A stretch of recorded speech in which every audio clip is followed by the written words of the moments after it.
Olá, tudo bem? Sejam todos muito bem-vindos.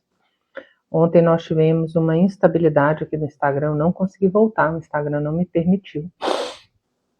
Mas vamos continuar agora, o que seria hoje a nossa live de número 3, vai ser a 2.1, porque nós não conseguimos terminar de falar sobre nosso eixo intestino-cérebro, né? E vamos dar sequência nisso hoje.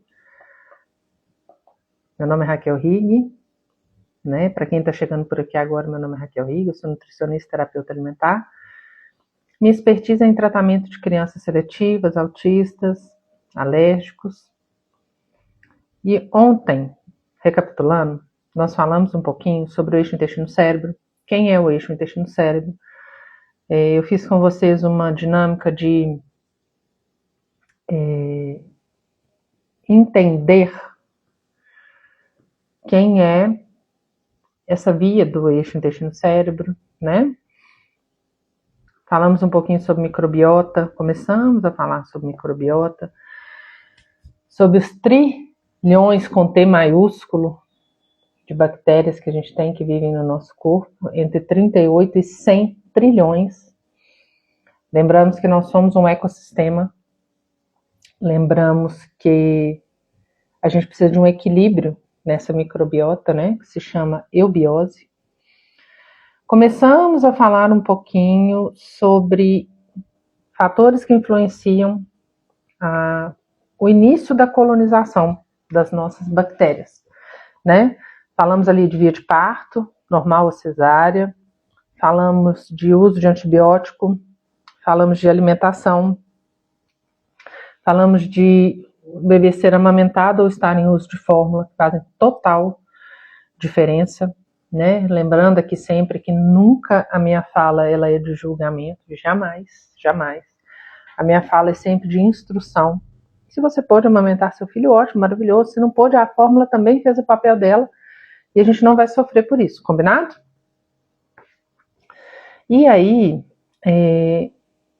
o que a gente vai falar hoje um pouquinho sobre por que é tão importante a gente falar sobre isso no autismo.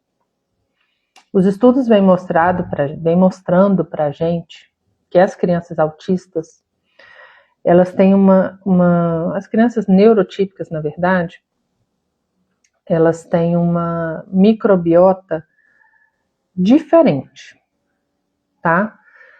Nós falamos ontem que é importante que a microbiota ela tenha uma qualidade e uma diversidade, né? Uma quantidade e uma diversidade. E o que os estudos vem trazendo cada vez de forma mais robusta para a gente? Que as crianças dentro do espectro autista têm uma menor diversidade bacteriana no intestino, tá? Cada espécie de bactéria, gente, cada bactéria ali, ela tem um nome e um sobrenome, e isso tem um motivo para acontecer, né? Então, e cada uma tem uma função. Então, se eu tenho uma diversidade menor, eu vou ter uma funcionalidade menor também, né? Então, assim, com uma diversidade menor, esse ecossistema ele se torna mais simples e menos resiliente. Vamos lembrar que 70% do nosso sistema imune está lá no intestino. E ele precisa dessas bactérias. Então, não é tão simples assim. E uma outra coisa importante da gente falar, gente, é que não existe relação de causalidade, tá? Isso vai gerar isso por causa disso. A gente está falando em associação por enquanto. Mas, o fato é que nós já sabemos que menor proporção de bactérias, menor diversidade vai gerar uma menor proporção de bactérias produtoras de butirato. Quem é o butirato, Raquel? Butirato é um ácido graxo de cadeia curta produzida por essas bactérias, por bactérias benéficas que fermentam fibras alimentares, tá, gente? E ele é fundamental para a nossa barreira intestinal. Então, se o nosso intestino tem que estar assim, sai para lá, assim, tem uma barreira de proteção. Essa barreira de proteção impede que o que está no lumen intestinal passe para a corrente sanguínea, não passe o que não é para passar, tá? O que não é para ser absorvido. Então a gente precisa dessa barreira intestinal íntegra, inclusive para funcionamento do sistema imune, tá? Então assim, menos butirato no intestino significa um intestino mais inflamável, e o intestino mais inflamável ele se torna mais permeável. E lembre que a gente falou que intestino permeável, cérebro permeável. Então, isso vai comprometer o funcionamento de algum neurotransmissor, tá? E, além disso, além da gente diminuir essa camada de proteção do intestino, a gente tem uma outra questão também que é muito importante, que essas crianças tendem a ter um crescimento de bactérias que não são tão boas, como o gênero da Clostridium, do Ruminococcus, e essas bactérias podem produzir substâncias pró-inflamatórias, e essas, por exemplo, algumas espécies de Clostridium podem afetar o sistema nervoso, o funcionamento do sistema nervoso, tá? Então, além da gente ter uma barreira menor, essas crianças podem ter um aumento de bactérias pró-inflamatórias que vão alterar lá no sistema nervoso, tá? Assim, volto a dizer para vocês que não existe correlação, não é causalidade, são coisas diferentes, mas a correlação ela é muito grande já. E a ciência traz isso de forma muito clara, já com muitos estudos robustos. Amanhã nós vamos falar um pouquinho sobre números, sobre interpretação de artigos, tá? Nós vamos entender um pouquinho sobre isso também. Eu acho que isso é muito importante. E aí, né? Se a gente tem um desequilíbrio dessas bactérias, a gente tem o quê? Disbiose. Tá? A disbiose, ela é essa microbiota desequilibrada, com excesso de bactérias prejudiciais e escassez de bactérias benéficas, que vão gerar todos esses problemas que a gente falou. E a disbiose, gente, como que vamos pôr assim, um mecanismo de ação da disbiose, né? Porque a disbiose é um estado de desequilíbrio. Mas o que vai acontecer nesse estado aí? Disbiose, intestino inflamado, barreira intestinal comprometida, moléculas que não deveriam passar e entram na circulação, sistema imune ativado, neuroinflamação, piora dos sintomas de comportamento.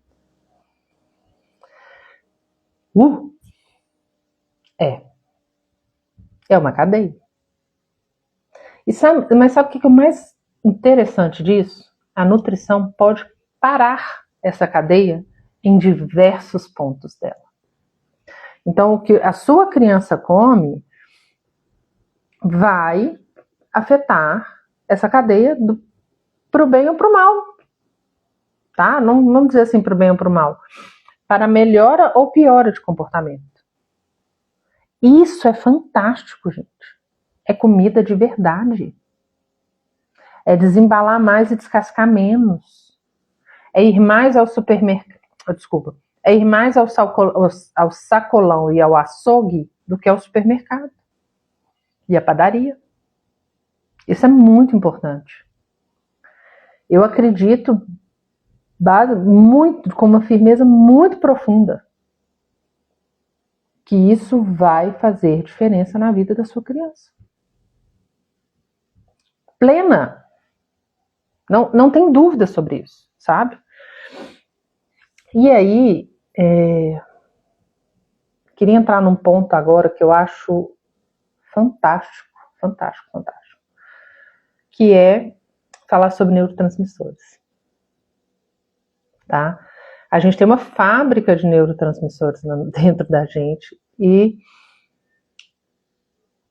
a gente pensa que a maioria dos neurotransmissores são produzidos no cérebro, né? Mas não. A serotonina, né, o famoso hormônio da felicidade, sensação de bem-estar, de prazer, ela tem, em média, 90% de toda a serotonina do corpo é produzida no intestino, tá? nas células da parede intestinal. Então, a gente precisa que essa parede intestinal esteja íntegra, né? Se ela não estiver íntegra, a formação dessa serotonina não vai acontecer de forma adequada, tá? Então, essa fábrica de serotonina, ela diminui a produção. E menos serotonina disponível para bom humor, para sono, para regulação emocional, para motilidade intestinal. A gente precisa de serotonina também para o intestino se movimentar, tá? Ela também mexe muito com isso. Então, sem ter uma barreira íntegra, nós vamos falar dos problemas gastrointestinais na criança no espectro autista, nós vamos falar muito de constipação. Aí uma das questões já aparecendo aqui pra gente, tá? O GABA, gente, quem que é o GABA? Quem que é o famoso GABA aí, né? Ele é o pé no freio, tá? O GABA é o pé no freio. O GABA é aquele que para, que breca a excitação neural, é o que reduz a ansiedade. Olha a importância dele, né? E algumas bactérias no intestino são produtoras de GABA. E os estudos vêm trazendo pra gente que algumas crianças dentro do espectro autista têm desequilíbrio entre GABA e glutamato, com excesso de excitação e diminuição da inibição, déficit de inibição. Então, parte desse desequilíbrio de excitação e inibição pode estar lá no microbiota. A dopamina, todo mundo já ouviu falar na dopamina, fala-se muito na dopamina no TDAH, mas no TEA também, né? Ela está ligada à motivação, prazer, recompensa, aprendizado. E 50% da nossa dopamina é produzida no intestino. Embora ela não atravesse diretamente a barreira hematocefálica, ela influencia o sistema nervoso entérico, que foi o que a gente falou, que é o que está associado lá no intestino, uma das 4 vias de conversa. Lembra lá do que a gente falou? Das 4 vias de conversa do intestino com o cérebro? Uma delas é o sistema nervoso entérico. E o GABA, produzido ali no intestino pelas bactérias, ele afeta esse sistema nervoso entérico. E por cascata, vai afetar o eixo intestino-cérebro. Então ele não vai agir diretamente lá. Mas lembra da autoestrada? Ele vai passar por ela. Né? E aí, gente, eu acho que eu quero mostrar uma coisa para vocês que vai mudar a forma como você vê o prato da sua criança. E precisa, tá? Neurotransmissores não são fabricados do nada. Nada é fabricado do nada, né, gente? Nada gera nada. 0 vezes 0 é igual a 0. 0 mais 0 é igual a 0. No nosso corpo também. Então, eles precisam de matéria-prima para serem fabricados. E essa matéria-prima vai vir de onde? Do prato da sua criança, dos nutrientes que ela ingere, tá? Então, vamos pensar aí, vamos começar a pensar um pouquinho aí sobre triptofano. Triptofano, ele é importante para começar o caminho da serotonina, tá? O nosso corpo não produz triptofano, a gente precisa dele via alimentar. Ele está presente ali em ovos, peixe, peru, leite, banana madura, tá? Aveia, semente de abóbora, girassol, são fontes de triptofano, né? Ele vai para o intestino, vai para a célula enteroendócrina, é convertido em serotonina, parte vai para o cérebro, lá ele ajuda com a enzima triptofano hidroxilase e da vitamina B6, como cofator, ele também pode virar serotonina. Então aí, ó, 2 fontes alimentares que a gente precisa ficar atento já, tá? E à noite, na glândula pineal, parte dessa serotonina se converte em melatonina. Então, se eu não tenho serotonina, eu vou ter uma menor formação de melatonina. Melatonina faz o quê? Ajuda a gente a dormir. Tá? Então, a gente falou aí em sensação de bem-estar e prazer, regulação, felicidade, sono, descanso. Serotonina e melatonina. Precisando vir de nutrientes da alimentação e ser convertido de forma correta pelo nosso intestino, tá? Isso nós vamos aprofundar na live 26 ou 27, nós vamos ter isso mais profundo aí, tá? Nós vamos falar muito mais sobre isso. E o caminho da dopamina começa com a tirosina, que é outro aminoácido presente em carnes, peixes, leguminosas, nozes. Com a ajuda do ferro e do complexo B, a tirosina se converte em dopamina. Ferro, complexo B, tirosina. Mais 3 fontes aí pra gente pensar, né? E aí, gente, você vai me falar o seguinte: Raquel, mas minha criança é seletiva. Ele só come macarrão, biscoito, suco industrializado. E aí? Tá faltando o quê? Blocos de construção. Só que não é só isso. Não é só isso.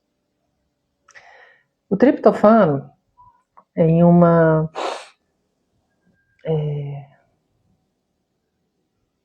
Como é que eu vou falar? Perdi a palavra. O triptofano nem sempre vai fazer esse caminho ideal para ir lá formar serotonina, depois na glândula pineal, formar melatonina, tá? Dentro do corpo, o triptofano pode seguir caminhos diferentes. Nada é simples, né, gente? Mas a gente tem que ter conhecimento para a gente entender para qual caminho que a gente vai fazer. Então, assim, no caminho 1, ele vai para a serotonina, como a gente já viu, né? Para células intestinais, cérebro, convertido de serotonina, depois melatonina. Esse é o caminho que a gente quer que ele faça. Mas nem sempre isso acontece. E olha, isso é uma coisa muito interessante, tá? Para mim, é o ponto-chave o ponto-alvo dessa live é esse momento aqui, tá? O segundo caminho que o triptofano pode fazer é a via das quinureninas. Prazer, Raquel, né? Prazer. Via das quinureninas. Quando há uma inflamação no corpo, o triptofano é desviado para essa via, tá? E aí, o que vai acontecer? Muitas vezes a criança autista tem uma inflamação de baixo grau, uma inflamação crônica. Isso, gente, está definido em vários estudos, tá? Isso acontece quando uma enzima chamada indoleamina 2,3-dioxigenase é ativada pelo sistema imune, a IDO1. Essa enzima desvia o triptofano para produzir quinurenina ao invés de serotonina. E a quinurenina, por sua vez, pode seguir 2 rotas, tá? A primeira é protetora, com a ajuda da vitamina B6, enzima específica, vira ácido quinurênico. Bloqueia receptor de glutamato e tem efeito neuroprotetor. Opa, bom. Mas a segunda é prejudicial. Quando falta B6 e há excesso de inflamação, a quinurenina vira ácido quinulônico. É uma proteína excitatória. Ativa NMDA de glutamato. Gera hiperexcitação neural e neuroinflamação. Tá? E alguns estudos mostram que essas vias da quinurenina está cronicamente ativada nas crianças dentro do espectro autista. Então, grande parte do triptofano que chega pela alimentação está sendo desviado. E isso vai ter uma outra questão, gente, que tem muito a ver, e eu não estou falando de causalidade mais uma vez, tá? Eu estou falando de correlação com estereotipias.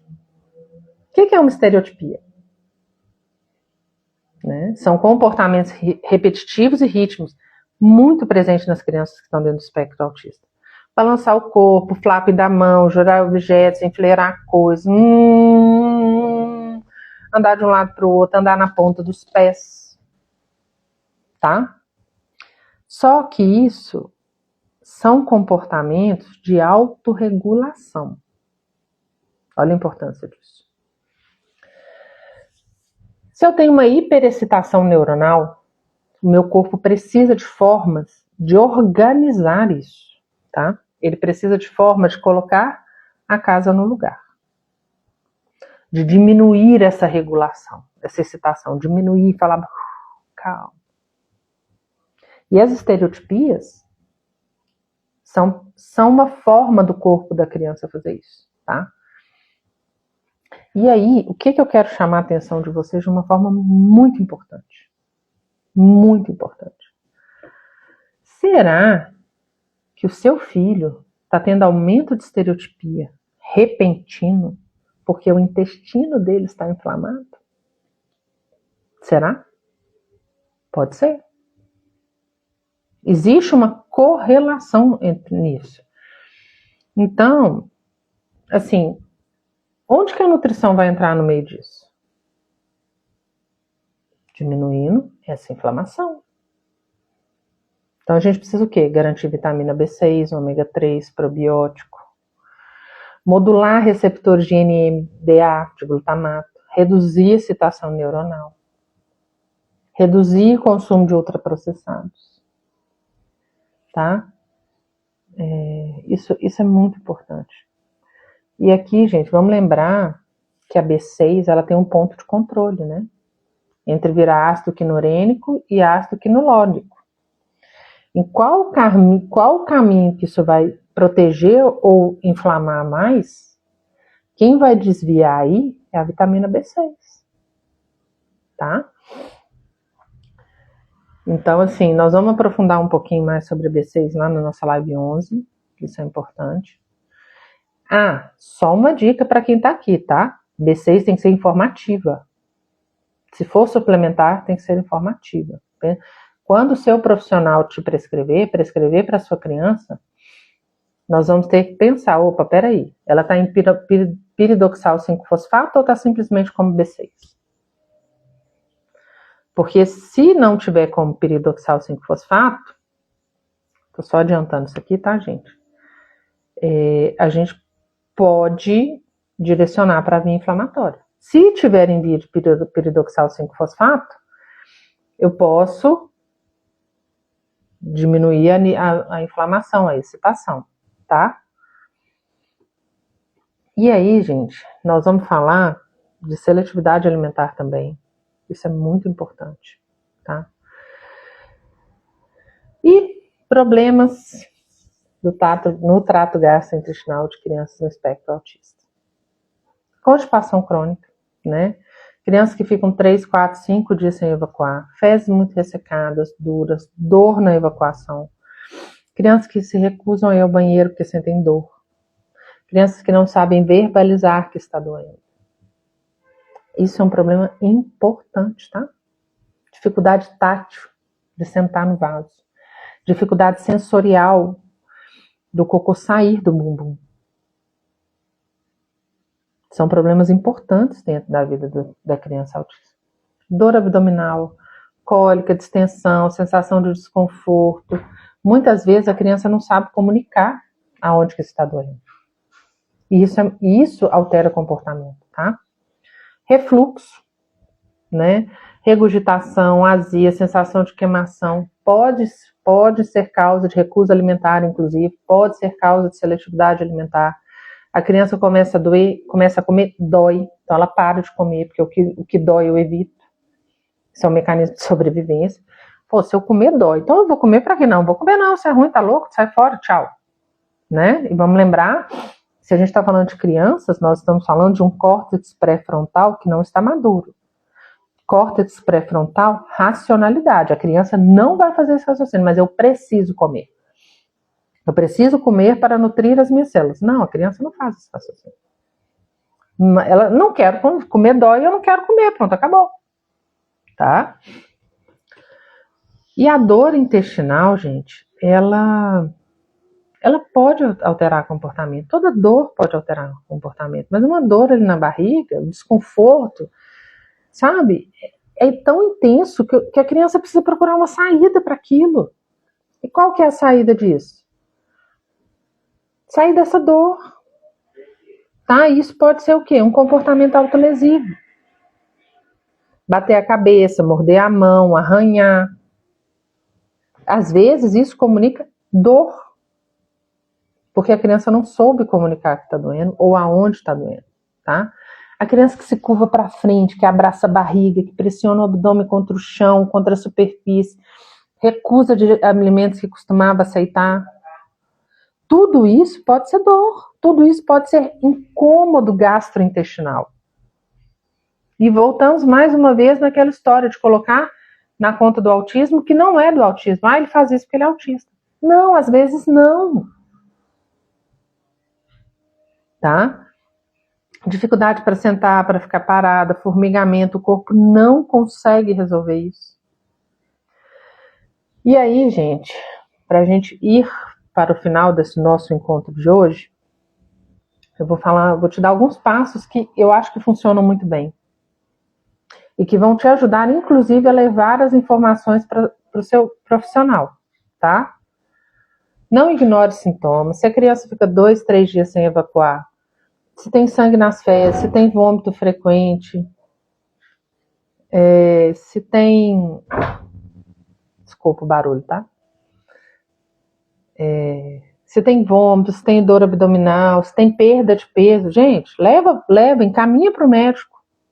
Não ignore os sintomas que o corpo da sua criança está gritando, tá?